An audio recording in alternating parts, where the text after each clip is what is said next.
जय हिंद दोस्तों। मैं नवीन मेहता। मैं अपने यूट्यूब चैनल पे आपका वेलकम करता हूँ।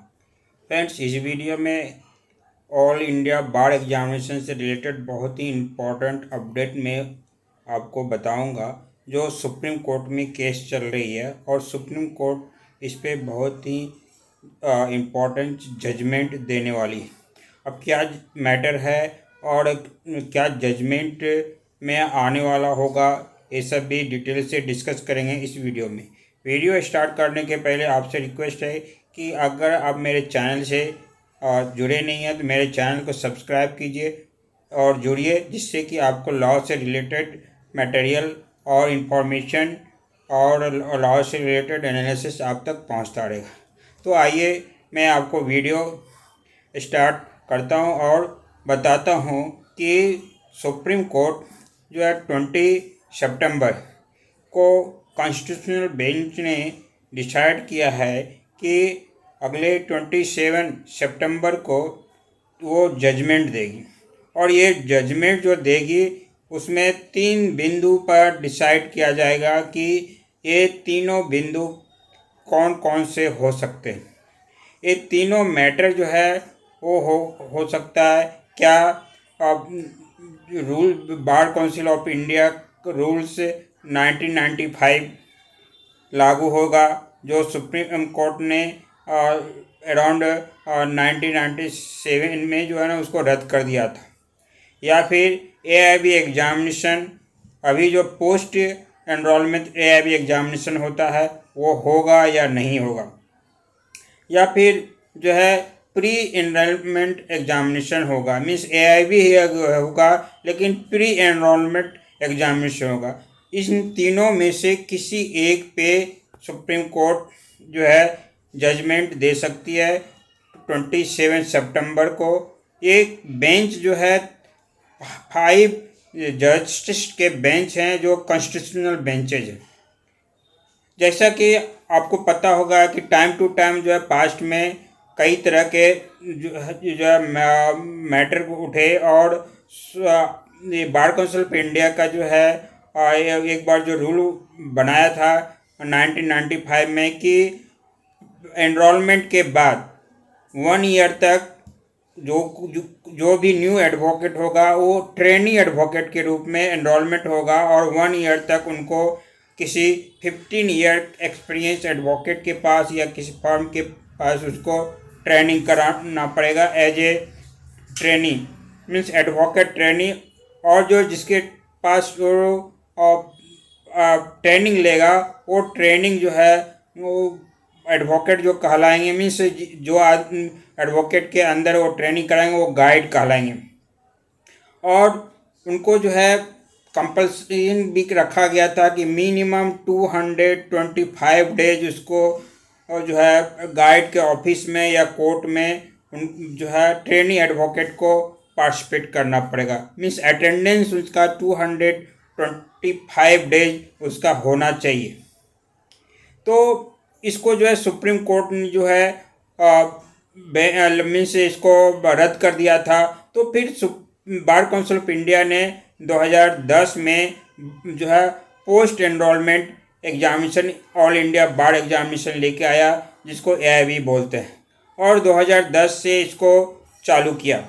लेकिन फिर 2 साल पहले जो है बार काउंसिल ऑफ इंडिया का जो एआईबी एग्ज़ाम होता है इसको भी चैलेंज किया गया, इसकी कॉन्स्टिट्यूशनल वैलिडिटी को चैलेंज किया गया, क्योंकि एडवोकेट एक्ट में ऐसा कोई रूल नहीं है या ऐसा मेंशन नहीं है कि बार काउंसिल ऑफ इंडिया जो है एग्ज़ाम लेगी। तो इनके वैलिडिटी पे चैलेंज किया गया।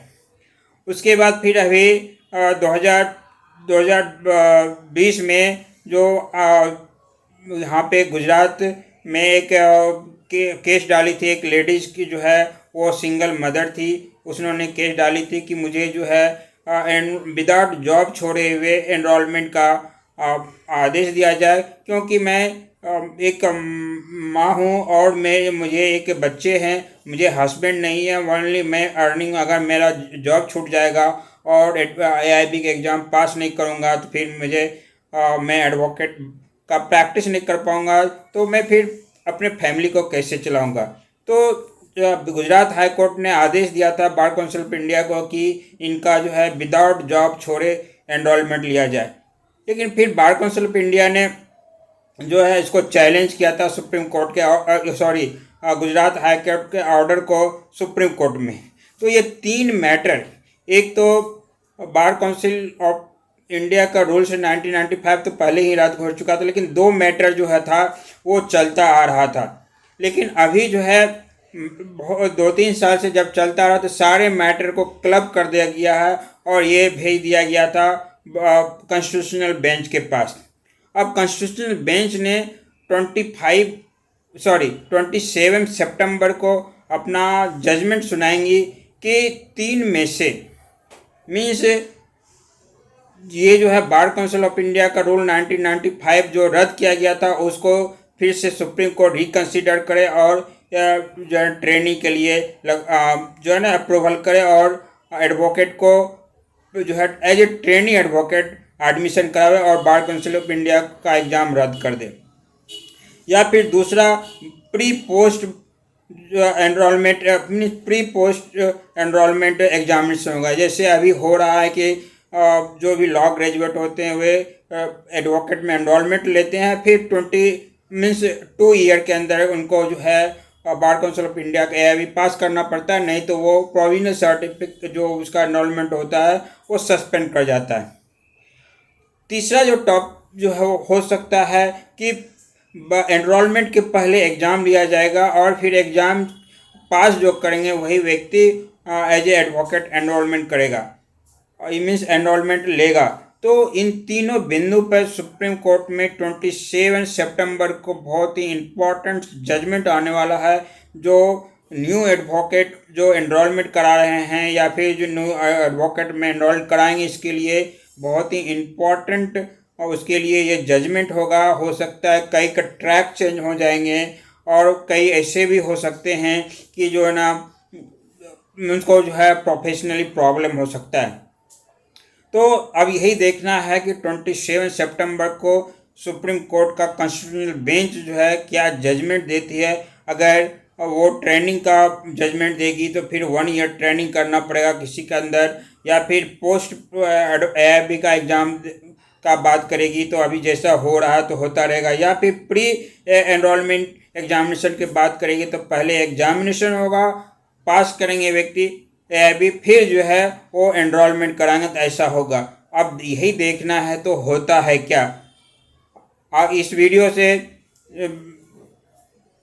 यही संदेश मैं देना चाहा कि आप लोग जुड़े रहिए हमारे चैनल से और आपको न्यू अपडेट आता रहेगा AIB से रिलेटेड। Thank you. भारत माता की जय।